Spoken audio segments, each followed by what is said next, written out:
We're gonna be in the kitchen today because I have a salad that I am meal prepping for myself, and I wanted to talk through something that I've been thinking about recently, which has to do with rereading books and finding yourself not enjoying them the second time around. Varying degrees of disappointment to anger in authors just not living up to what you thought they had provided the first time you read a book. And I've been thinking about this topic a lot recently because I'm reading can I get this open? Let's do this. I've been thinking about this topic a lot recently because I'm rereading a fantasy series, which I think they're kind of young adult. I don't know. It's hard because the first one definitely feels like young adult, but then the more you read the series, the more that the book tries to go into adult themes. Because some of that is because the character is growing up. She starts as, I think, like 17, 18. And then by this point where I'm at in this series, I think she's supposed to be like 23, 24. And so they morph into more of a grown-up feel, if you will. At least that's what the author attempts to do. And I think she does it poorly, which is why I've been thinking a lot about this topic of rereading books and why there's a tendency sometimes to dislike books on the second read, especially when it's a book that you remember really fondly from the first time you read it. Or that really spoke to you in some way, shape, or form the first time you read it. Then you read it the second time and you catch things that either you noticed the first time but didn't mind as much, or maybe you just completely neglected to realize on the first read. And some examples from the series I'm reading now, and I'm not going to name it because it's one of those where I just don't want to ruin it for somebody else who might like the books. I think it's a very personal thing, so maybe I don't like the series, but other people really do, or other people maybe have never liked the series or whatever. And it's also, this author's only series that she's written. And though I don't want to like bash the author or make it seem like I'm bashing the author, right? Anyway, all that to say, I'm not going to say the series I'm reading, but some of the particular things that I don't like about this series, now that I'm rereading it for the second time, are how she writes adult characters, or just how she writes characters in general. She's one of those authors, I think, who I feel like authors either have a tendency to write really good characters, or they write really good worlds, or they write really good action. And you have authors who are good at two of those things, or all three of those things. But then you have a lot more authors who are only good at one of those things.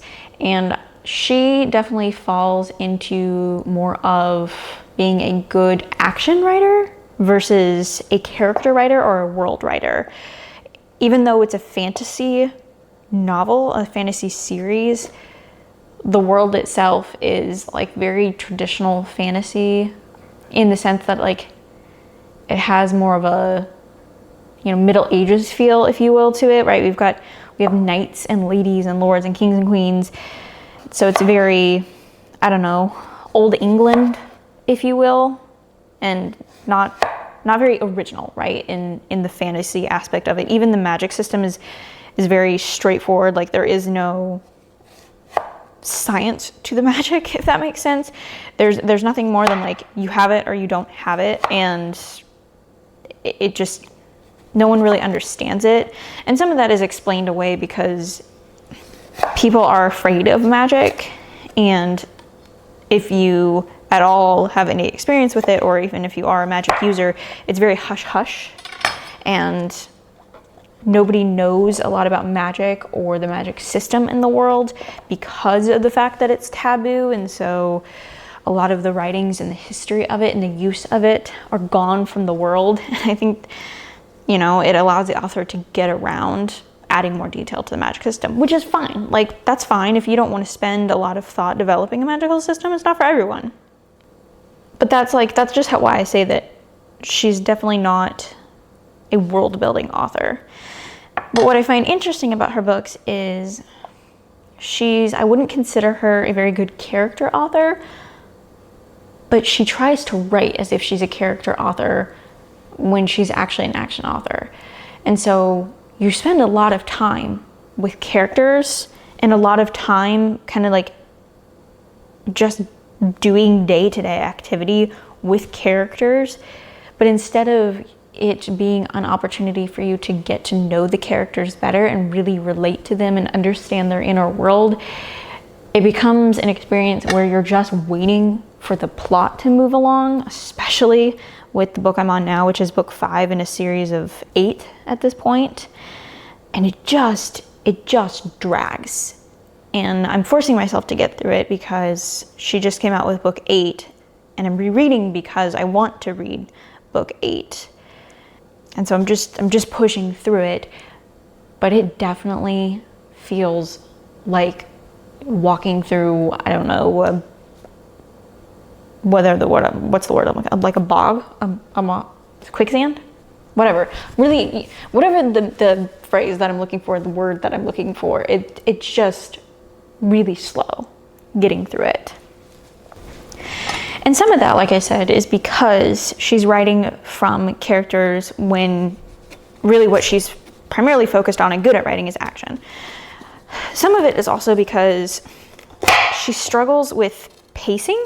Like that's how it feels as a reader, is from the very first book, which I think takes place, I'm still confused. And I've read these books twice now, but despite all the rereadings, it still is unclear to me how long the time frame is of each book. And I believe the first one is supposed to take place over like 3 months. It's just the span of a summertime. When you're reading it, it's very confusing because everything seems to be happening both within the span of 3 days and also like the span of a year. It just like, the pacing is really weird. It's like a lot happens, but at the same time, nothing is happening. And that quite frequently happens in a lot of the books, is that the pacing is just really awkward sometimes. She tends to also skip larger time periods. So the books themselves, I think, generally take place within the span of 3 to 6 months. And we've had a couple time jumps between books to make the years pass, right? And so from the first book, when she's, like I said, she's still a teenager, when we get to the second book, we basically, within the first couple of chapters, skip, I think, 2 or 3 years so that she's now an adult. And then from book 2 onward, we're pretty much consistently following, like time is pretty linear at that point. We're not skipping huge years in our character's life or in the goings on of the kingdom, right? But the pacing is just really weird because she'll still skip certain seasons, and so and it doesn't feel like seasons. And so I think book number 4, I remember with the pacing that she covers, I think, almost a year in time. Our main character is supposed to spend the entire winter at the castle, and it just doesn't feel like a winter. It feels like at one chapter, winter's just beginning, and then the very next chapter, it's winter's already over because we get just, she spent all her time doing this, and this over winter, and now she's really excited to get back outside again. Sometimes the transitions are just a little awkward, and like I said, sometimes you're sitting there waiting for things to happen, and then you're sitting there and confused as to how all of the things that are happening are fitting into the time frame that they're supposed to be fitting into. I don't know if I'm explaining this well. Just stream of consciousness thoughts right now. It may or may not be making sense. 2 of the things that I'm noticing is she's writing characters when she's better at writing action, and her pacing's really weird. And then the other thing that I wrote down too, which has to do with the fact that I don't think she's a very good character writer, is all of her characters feel like they're the same age. And her characters are obviously not all the same age, right? Our main character is about 22, 23 at this point. And she is, for the most part, one of the youngest characters in the world.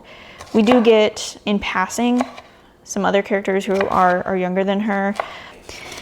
For the most part, though, she's supposed to be a lot more immature and younger than the other characters that frequent the story. And the author definitely does get across the fact that our main character is immature. But what's odd is the other adult characters that she writes, when they're interacting with our main character, they feel very grown up, very mature, like have emotional regulation skills. They're very thoughtful people. They know when to be quiet. They know when to ask for forgiveness. Like, they're just well-adjusted adults for the most part when they're interacting with our main character. But then when they're interacting with each other, or when we get chapters from their perspective, they feel exactly like the chapters we get with the main character. And you see moments of like insecurity and immaturity that just don't align with what we've been told of the character up to that point. And I say that not in a way of like, there's not room for inconsistency in characters, or like there's not room for our main character to have a different perspective of these other people in her life than they do of themselves, right? Because there's definitely this like aspect of, from her perspective, her captain and her king and some of these other adult figures that she looks up to, they should, in interactions with her, feel more adult and more grown up than her. And then when we're seeing things from their perspective, we can get a little bit more of the cracks in the wall, if you will, that she doesn't see. So 100% I'll grant you that, like, that is a thing, right? And that's good writing, because you don't want all of your characters to be perfect all the time. But there is a balance of like showing insecurities and vulnerabilities in a character and writing characters doing things that completely contradict who you've made that character out to be to that point. Like, it's really weird sometimes. And I don't know if anyone's experienced that with other books, where it feels hard. It's hard to get to know a character because their reactions to things keep changing. Or like, there'll be a very there's one character specifically who's he's the king, right? And generally speaking, he's meant to be very strong and logical and stoic. He's, a young king, and so a lot of his character is making other people not look down on him because of his youth. And he wants to do a good job leading his kingdom. He's very dedicated to his kingdom, and so he's very thoughtful in his leadership. And he relies on other people who are wiser than him, giving him advice and helping him through things. And like, he really wants to have good judgment and think things through. And then there's certain situations throughout the books where he just like casts all of that aside as if that's not his nature at all, and makes these super rash decisions for absolutely no reason. And it feels a little jarring as the reader to experience that sometimes. And it's really frustrating for the main character, because she's supposed to be growing up throughout this time period, and she doesn't feel like she's growing up. That's my biggest pet peeve with this series, is how it treats our main character growing up and her maturity level as the book tries to introduce more complex themes. And so we introduce, everything from more abstract ideas of leadership to Romantic relationships is a big one. There's a whole subplot in one book about her father's experiences with a brothel and like how she feels about her father having engaged in such activities. There is, in the book I'm reading right now, this whole question about women's place in society and discussions of patriarchy. All of these things very interesting, and right, and there's discussions of democracy versus a monarchy, and these could be really fascinating topics, but they don't have that. I don't think they're given justice in this series particularly. It's very black and white handling of very complex topics, and our main character specifically can't see that. She's very hypocritical in some of her responses to this. So for example, in the book I'm reading right now, which particularly focuses on women's place in society, how do I say this? Our character's response to it is really weird. Like, on one hand, she's really frustrated by the limitations that are placed on women and how they're very much treated and valued as the property of men in the society that she's in right now, and that they can't go outside without a male escort, and that they have to cover every inch of their body in fabric, and they have to wear veils, and they're not really allowed to speak or have opinions or like engage in physical activity and ride horses and things that are very normal to her, and that she heavily values, right? There's no freedom for women in this world, and she 100% recognizes that and rebels against it, while at the same time being really negative towards women. This is the frustration with the character, is she's not ever presented as somebody who has really strong female friendships, and even when she is interacting with other women from different classes, like she is from a merchant class in her society, and so when she interacts with noble women or women from lower classes, she's very dismissive of them sometimes, right? So she'll look at the noble women and think that they're really pampered and useless and flippant, like they just don't know anything, because all they must do with their time every day is nothing. She doesn't like them, right? Like, she doesn't get them, she doesn't interact with them, and she doesn't really see them as valuable as herself and some of her close female counterparts.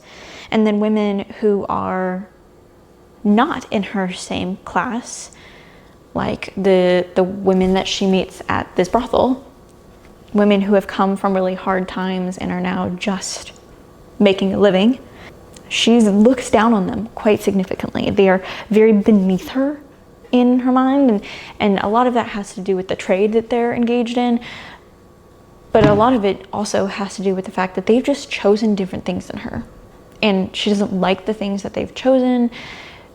She's very uncomfortable because they're comfortable with things that she's not, if that makes sense, right? Like, they're comfortable with themselves, they're comfortable with their place in the world, and she's not so much. And so she kind of projects on them her own feelings of insecurity.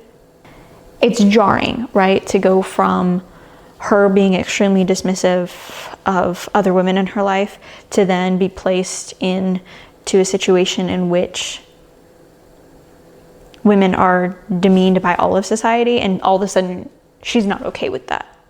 And there's never like any explanation of her own personal growth and how she gets from one place to another, right? From that position of her being demeaning to women to now wanting to stand up for women. We don't see the growth. It's kind of, I don't know, it feels very performative in some way. Like, the author just wanted a situation in which she could say that, hey, I'm not for patriarchy, and it comes across as the author saying that she doesn't support patriarchy, versus it feeling like a natural extension of our character and of the storyline. All of this to say, when I'm thinking about rereading books and really not liking them the second time, I know a lot of other people have that same experience, and I've had it with other books too. This is not the first time, but I'm just always curious of the things that I notice on that next read and why I don't like it the second time. What's interesting to me with this series is it is not a young adult series, and so there's definitely been books that, you know, I read as a child, and I have some of them on my shelves still, and I don't read them as an adult because I know I won't like them as an adult, because there's that difference between reading something as a child or as a young person, where the themes that you're dealing with, sometimes the way they're handled, the writing style, it's just different. And it's not to say that it's dumbed down. It is 100% dumbed down in certain situations, but it's just handled from the emotional and logical development of a person at that point in time, which is different than when you're a full-grown adult. And so there are 100% value in reading those at those stages in life, and I don't begrudge loving them at that point either. It's just, as an adult, I can't enjoy them as much because maybe I just can't suspend my disbelief as much, or I'm just looking for a level of depth that isn't there, or I'm just simply not going through those same situations and those same feelings. And so I don't resonate with them anymore. They're not interesting to me anymore, and other things are more interesting to me. I get the not liking them as an adult. I am curious what people have experienced as adults rereading adult literature, and how often you find yourself going back to something that you did love as an adult, and now, I don't know, 2, 3, 4, 5 years later, whatever, you're not enjoying it as much. Because I haven't had that experience as much. When I was looking at Reddit for some of this, for some of what people have experienced, a lot of people were talking about the level of, like, that your taste just changed because of how you grow as a person over time. And so a lot of people had experienced, you know, reading something and liking it a first time and then coming back to it and just realizing it was no longer the kind of writing or the genre or whatever that they were interested in. And then a lot of people were also talking about when you read something for the first time, because it's new to you, sometimes you're less likely to pick up on everything and less likely to judge the author or to judge the book. Oh my goodness, I'm all stained purple now. But you're less likely to pick up on all the nuances of things because it's your first time and it's new, and you're probably like excited for the new story and meeting new characters. And unless something's blatantly bad about it, you're a lot more willing to brush things under the rug. And then when you return to it the next time, because you already know the characters and you know the storyline, that's when you start realizing all of those little nuance items that you may have missed the first time, and maybe that makes you love it more, or it makes you hate it because you're now being more conscious and being a little bit more picky, right? Which I also get that, and that's 100% what I think I'm doing in this reread of this series. I don't know the storyline too well, and so I am finding where I can't predict what's going to happen next, but I am, even then, still a lot more aware of, like, I knew the characters at least, and so I'm not in this world of everything's brand new and everything's exciting, and so I'm picking up on a lot of aspects of the writing that I'm just like, ugh, I don't know how I feel about this, or I really just like don't enjoy it. All that being said, I'm gonna finish the series out because I want to read the new book. I don't necessarily recommend that. I am of the opinion now, I used to be a person who was like, you read a book and you finish a book, and life's just frankly too short to justify doing that. And so normally, you know, if this was just a one-off book where I was reading it and I was just like, nah, I'm not feeling it, I'd probably put it down and move on. This one, I'm just gonna force myself through it and probably speed read is what I've found myself doing, definitely through certain points of the story, because it's just not interesting and I'm not into it. But while I was researching some of this, I came across people mentioning the idea of a suck fairy, of the suck fairy or whatever. And they linked to this article written by an author in 2010, where she was describing this experience of going back and rereading books, and they just suck. And she explained that there's the idea of a suck fairy, basically being like, when you've read a book, the longer that you take between the first read and the second read, the longer amount of time the suck fairy has to come around and, you know, put some suckiness into it. And so when you pick it up the next time, you're just like, man, this really stinks. I don't enjoy it as much.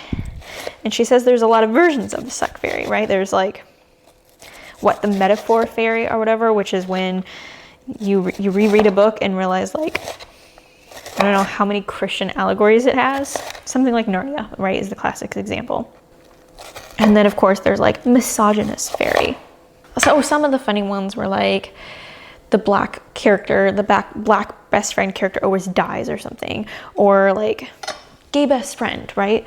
Like these tropes, which can be used really well, but can also become very like tokenized in reading, and you notice that a lot more after the suck fairy has visited a book. I thought that article was really interesting. Obviously, it has spoken to a lot of people over the years because it was written in 2010 and people are still referencing it over a decade later. And it was a very helpful perspective to describe this feeling that I'm having with this series as I'm rereading it.